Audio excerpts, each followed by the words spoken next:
പരിചയപ്പെട്ട് 24 മണിക്കൂറിനകം ഒരു മോശം അനുഭവമുള്ള ഇത്തരത്തിൽ മോശം അനുഭവമുള്ളതാണ്. ഈ ആരോപണം ഒരു 3-4 വർഷം അവർ തന്നെ പറയുന്ന കാലയളവിന് ശേഷം 2025 ഓഗസ്റ്റ് മാസം 19-ാം തീയതി മറ്റാണ് പറയുന്നത്.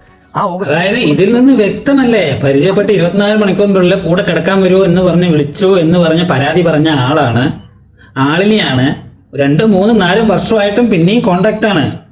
അതായത് ഈ സംഭവം ഈ ന്യൂസ് ചാനലിൽ വന്നിട്ട് പറയുന്നതിന്റെ കുറച്ച് മാസങ്ങൾക്ക് മുൻപാണ് രാഹുലിനെ വിളിച്ചിട്ട് ഫ്ലൈറ്റിൽ നിൽക്കുന്ന സമയത്ത് രാഹുലിനെ വിളിച്ചിട്ട് ഇങ്ങനെ അമ്മയുടെ ബർത്ത്ഡേനെ അമ്മയൊന്ന് വിഷ് ചെയ്യൂ, രാഹുലിനെ അമ്മയ്ക്ക് ഭയങ്കര ഇഷ്ടമാണ് എന്ന് പറഞ്ഞ് വിഷ് ചെയ്തു. ആ വ്യക്തിയെക്കുറിച്ചാണ് ഇങ്ങനെ പരിചയപ്പെട്ട് ഒരു 24 മണിക്കൂർ കഴിയാത്ത മുൻപ് പിന്നെ എന്നെ കൂടെ കിടക്കാൻ വരുമെന്ന് വിളിച്ചു എന്ന് പറഞ്ഞ് പരാതി പറഞ്ഞത്. അപ്പൊ ഇവൾക്ക് എന്തിന്റെ കുഴപ്പമാണ്? റിനിക്ക് എന്താ കുഴപ്പമെന്ന് ഇപ്പൊ എല്ലാവർക്കും മനസ്സിലായിട്ടുണ്ടാവല്ലോ. രാഹുൽ പൊളിച്ചെടുക്കേണ്ട കേസ് അതൊക്കെ പൊളിച്ച് തകർത്തുണ്ട്, നാളത്തെ കൊടുക്കുന്നുണ്ട്. അടുത്തത് രാഹുൽ വീണ്ടും കേൾക്കാം. ഇവരെങ്ങനെ വിളിക്കുന്നത്? അതിനു മുൻപ് ഇവർ തൃശ്ശൂരിൽ ഒരു പരിപാടിയിൽ പങ്കെടുക്കാൻ വന്നിട്ട് തൃശ്ശൂരിലെ അവരുടെ ഡെസ്റ്റിനേഷൻ ഉള്ളവർ എന്നോട് പറഞ്ഞത്, എന്നോട് ചോദിച്ചു പാലക്കാട് ഉണ്ടെന്ന് പറഞ്ഞ് അവരെന്നെ പാലക്കാട് വന്ന് കണ്ട് വളരെ സ്നേഹത്തോടെ ഓഫീസിൽ വന്നിട്ടുണ്ട്. അടുത്തത് നോക്ക്. അതിനു മുൻപ് നിലമ്പൂർ ഉപതെരഞ്ഞെടുപ്പ് നടക്കുമ്പോൾ ഞങ്ങൾ എല്ലാവരും താമസിച്ചിരുന്ന, അപ്പോൾ നമ്മളൊക്കെ കൂട്ടിമുട്ടിയ ഹോട്ടലുണ്ടല്ലോ, ആ ഹോട്ടലിൽ ഒരു ദിവസം അവരവിടെ എന്തോ ബൈ ചാൻസ് താമസിക്കാനൊക്കെ വന്നു. അപ്പോൾ ആൾക്കൂട്ടത്തിൽ വെച്ച് എന്നെ കണ്ടിട്ട് കൂടുതൽ അടുത്തേക്ക് വന്ന് സെൽഫി എടുത്ത ഒരാൾ, പാലക്കാട് ഉപതെരഞ്ഞെടുപ്പിന്റെ സമയത്ത് എനിക്ക് പോലും അറിയില്ലായിരുന്നു, അവരെന്നെ കണ്ടിട്ടില്ല, 2 ദിവസം അവിടെ വർക്ക് ചെയ്യാൻ വന്നിട്ടുണ്ടെന്ന് പറയുന്ന ഒരാൾ ഒരു സുപ്രഭാതത്തിൽ വന്നിട്ട് ഇങ്ങനെ പറയുമ്പോൾ ഞാൻ അക്ഷരാർത്ഥത്തിൽ അതാണ് കളി.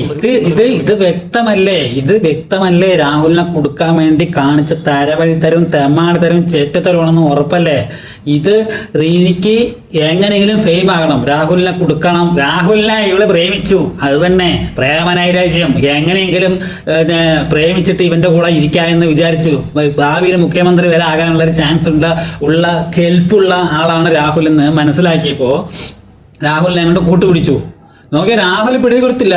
രാഹുൽ ഇങ്ങനെ പോവുക, തേൻ കുടിക്കുന്നു പരാഗണം വരെ നടക്കുന്ന ആളാണ് രാഹുൽ. അത് അവൾക്ക് മനസ്സിലായിട്ടില്ല. അവസാനം മനസ്സിലായപ്പോൾ കമ്പനി നേരെ പോയിട്ട് 24 മണിക്കൂറുള്ള എന്നെ കൂടെ കിടക്കാൻ വിളിച്ചു എന്ന് പറഞ്ഞാണ് കേസ് അങ്ങോട്ട് കൊടുക്കും അല്ലെ. പത്രമാധ്യമങ്ങൾ വന്ന് പറഞ്ഞു ഇവളായിരിക്കും പറയണല്ലോ. ഇനി അയ്യോ ഇവളാണ് ആദ്യത്തെ എന്ന് നമുക്ക് പറയാൻ പറ്റില്ല. പറയാൻ നമുക്കെതിരെ കേസ് വരും. തീർന്നിട്ടില്ല. ഇനി രാഹുൽ പറയുന്നുണ്ട് ഇവളിലേക്കില്ലേ കള്ളക്കളി കണ്ട് പൊളിച്ചടുക്കി. ഇനി ഇവള് വരുമായിരിക്കും, ചിലപ്പോൾ ഇനി ഇവള് മെല്ലെ വരുമായിരിക്കും, പൊന്തുമായിരിക്കും. റിനി എങ്ങനെയെങ്കിലും ഇതിനെ നമുക്ക് ശരിയാക്കണം, അതുകൊണ്ട് ഇനി കുറച്ചും കൂടി ഫെയിം ആകാം. ഇനി വേറെ എന്തെങ്കിലും ഒരു കഥ സ്ക്രിപ്റ്റ് തയ്യാറാക്കുന്നതാണ്. ഇപ്പോൾ സ്ക്രിപ്റ്റ് തയ്യാറാക്കിയിട്ട് ഇനി ചിലപ്പോൾ 2 ദിവസത്തിനുള്ളിൽ വരും. രാഹുൽ ഓരോരുത്തരും പൊളിക്കുന്നുണ്ട്. അതിൽ ഒരാളിപ്പോൾ പത്രസമ്മേളനം നടത്തിയിട്ട് പറഞ്ഞിട്ടുണ്ട്, ബാക്കിയുള്ള ഓരോരുത്തരായിട്ട് വരും. എന്തായാലും റിനിക്ക് ആദ്യം തട്ടി കൊടുത്തിട്ടുണ്ട്.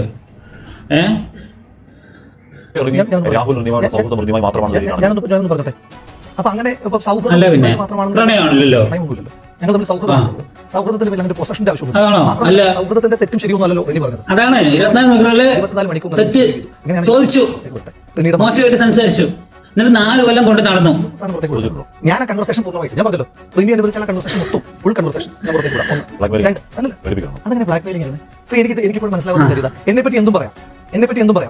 എന്നിട്ട് നിങ്ങൾക്ക് എന്നോട് ചോദിക്കുക എന്താ രാഹുലും ഇണ്ടാത്തെ എന്നാൽ ഞാൻ പറയാം, ഞാൻ തെളിവുകൾ തരാന്ന് പറയുമ്പോൾ അത് ബ്ലാക്ക് മെയിൽ ആകുന്നത് അങ്ങനെ ഞാൻ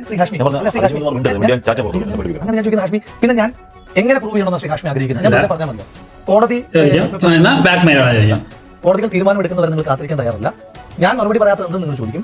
ഞാൻ മറുപടി പറയുമ്പോൾ അതായത് ഈ ചോദ്യങ്ങൾക്ക് തിരിച്ച് ഹാഷ്മി ചോദിക്കുന്നതിന് ഹാഷ്മിനെ ഒരുപാട് പേര് എയറിൽ കയറ്റുന്നുണ്ട്.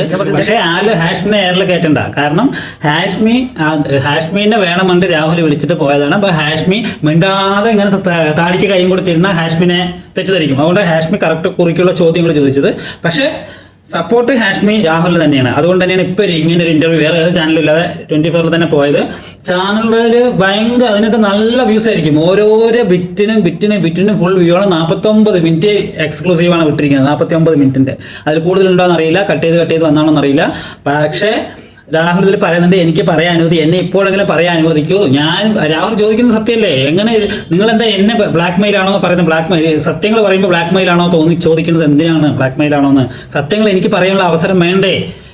അതായത് കേസ് കൊടുത്താൽ 3 കേസിനെ കുറിച്ച് സംസാരിക്കാൻ പറ്റില്ല. അത് കോടതി പ്രശ്നമാകും, കോടതിക്ക് പ്രശ്നമാകും. രാഹുലിന്റെ ജാമ്യം ചിലപ്പോൾ ക്യാൻസലാക്കിക്കൊണ്ട് അകത്ത് കൊണ്ടുവരും. രണ്ട് കോടതിയിൽ നിൽക്കുന്ന കേസിനെ കുറിച്ച് പറയാൻ പറ്റില്ല. അല്ലാതെ കോടതി ഇല്ലാത്ത കേസ് രാഹുലിനെ ഫസ്റ്റ് ആയിട്ട് നാറ്റിക്കാൻ വേണ്ടിയിട്ട് തുനിഞ്ഞ് ഇറങ്ങി അവളുടെ കേസിൽ പറയണ്ടേ? അതാണ് പറഞ്ഞത്. വ്യക്തമായ തെളിവുകളും വ്യക്തമായ ചാറ്റ് ഉണ്ട്. ഭയങ്കര ഫുൾ കോൺഫിഡൻസ് ആയിട്ട് പഠിച്ചിട്ട് വന്നിട്ട് ഫുൾ കോൺഫിഡൻസ് ആയിട്ടാണ് വന്ന് പറയുന്നത്. ഇതെങ്ങനെ പൂർത്തീകരിക്കട്ടെ എന്നാണ് പറയുന്നത്. അതെ, ഞാൻ എന്തെങ്കിലും പൂർത്തീകരിക്കട്ടെ. എനിക്ക് മാത്രം അറിയുന്ന ഏതെങ്കിലും ഒരു കാര്യം ഇന്നത്തെ ദിവസം വരെ പുറത്ത് വന്നിട്ടില്ല. ഇനിയും കോടതിയിൽ അങ്ങ് ശ്രദ്ധിച്ചിട്ടുള്ളതറിയില്ല, കോടതിയിൽ പിന്നെ ഒരു അടച്ചിട്ട കോടതി മുറിയിൽ വാദം മതി എന്ന് പറയുന്നത് ഞാനാണ്. അതിന് വേണ്ടിയിട്ട് പറയുന്നത് അടച്ചിട്ട കോടതി മുറിയിൽ വാദം മതി എന്ന് പറയുന്നത് എനിക്കെതിരായിട്ട് എന്തെങ്കിലും വരുമെന്ന് പഠിച്ചിട്ടാണ്. എനിക്കെതിരായിട്ടുള്ള മുഴുവൻ കാര്യങ്ങളും ആദ്യം വരുന്ന മാധ്യമങ്ങളിലല്ലേ, പിന്നല്ലേ കോടതിയിലേക്ക് വരുന്നത്. മാധ്യമങ്ങൾ അതായത് ഇത് എനിക്കിപ്പോഴൊന്നും പറയാൻ അവസരം തരുമെന്ന് കേൾക്കണം. പണ്ട് ദിലീപേട്ടൻ കോടതിയിൽ നിന്ന് ഇറങ്ങിയിട്ട് പറഞ്ഞ 8-ാം തീയതി കോടതിയിൽ നിന്ന് വെറുതെ വിട്ട് വന്നപ്പോൾ കോടതിയിൽ നിന്ന് ഇറങ്ങിയിട്ട് ഇനിയെങ്കിലും ഞാൻ സംസാരിക്കട്ടെ, 8 വർഷം നിങ്ങൾ സംസാരിച്ചില്ലേ എന്ന് പറയില്ല. അതേപോലെ തന്നെ രാഹുൽ ഇനി എന്നെ ഒന്ന് സംസാരിക്കാൻ വിടും, ഇനിയെങ്കിലും ഒന്ന് പറയട്ടെ പറയണം. കാരണം